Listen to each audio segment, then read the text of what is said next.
નમસ્કાર, ભારત 24 ન્યૂઝમાં આપનું સ્વાગત છે। હવે જોઈએ આજના સમાચાર। ઝાલોદ સિંધી સમાજ દ્વારા વિદ્યાર્થીની કરપીણ હત્યામાં ન્યાય મેળવવા પ્રાંત અધિકારીને આવેદનપત્ર આપ્યું। અમદાવાદ સેવન્થ ડે સ્કૂલમાં ભણતા હિન્દી સમાજમાંથી આવતા સિંધી સમાજના વિદ્યાર્થીની કરપીણ હત્યા થતાં ગુજરાતના હિન્દુ સમાજ તેમજ સિંધી સમાજમાં રોષ ફાટ્યો છે। આ અંગે સિંધી સમાજ તેમજ હિન્દુ સમાજ દ્વારા સ્કૂલ સંચાલકોની ભૂલ છે તેવું મનાઈ રહ્યું છે।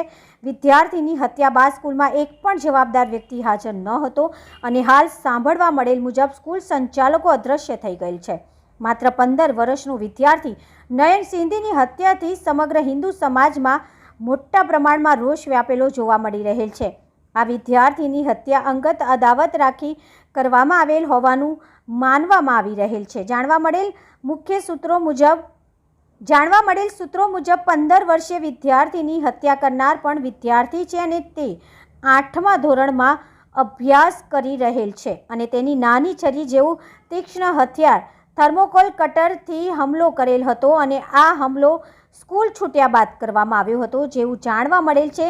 સિંધી સમાજના વિદ્યાર્થીને પેટમાં છરીના ઘા મારવામાં આવ્યા હતા।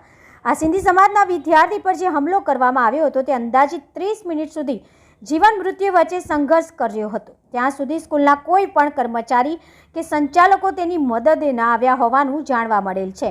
માત્ર 15 વર્ષીય વિદ્યાર્થીની હત્યા કરનાર વિદ્યાર્થી મુસ્લિમ સમાજનો હોવાનું જાણવા મળેલ છે। આ ગુનામાં હાલ 2 સગીર વયના બાળકોની અટકાયત પોલીસ દ્વારા કરવામાં આવેલ હોવાનું જાણવા મળેલ છે। સિંધી સમાજ દ્વારા માંગ કરવામાં આવેલ છે કે આવા બાળકો જે ગુનાહિત પ્રવૃત્તિ કરી રહેલ છે તેને કાયદાની જોગવાઈ મુજબ સખત સજા થવી જોઈએ। તેમજ સાથે માંગ કરી હતી કે આવા ગુનાઓ ઘણા બધા બને છે પણ બહાર નથી આવતા, તો ભણવા આવતા વિદ્યાર્થીઓ પર સ્કૂલ સંચાલકો પર નજર રાખે અને આવતા કૃત્ય કરનાર વિદ્યાર્થીઓને સ્કૂલમાંથી કાઢી નાખે। સિંધી સમાજ દ્વારા આ ઘટનાને સખત શબ્દોમાં વખોડી મૃતક વિદ્યાર્થીના પરિવારજનોને યોગ્ય ન્યાય મળે તેવી માંગ કરેલ છે। તાલુકા રિપોર્ટર પંકજભાઈ પંડિત, ઝાલોદ। અમદાવાદ ખાતે તારીખ 20/8/25ના રોજ સેવન્થ ડે સ્કૂલની અંદર હિન્દુ સમાજ એટલે સિંધી સમાજના યુવકની એક ચોક્કસ સમાજના 4 મિત્રોએ ભેગા મળીને એની હત્યા કરી અને હત્યા કર્યા પછી એ લોકો ફરાર થઈ ગયા અને વિદ્યાર્થી ત્યાં લોહી લુહાણ તડપતો હતો। તો સ્કૂલના સ્ટાફ અને બીજા કોઈ પટાવાળા કે કર્મચારીઓએ એમની મદદ કરી નહીં।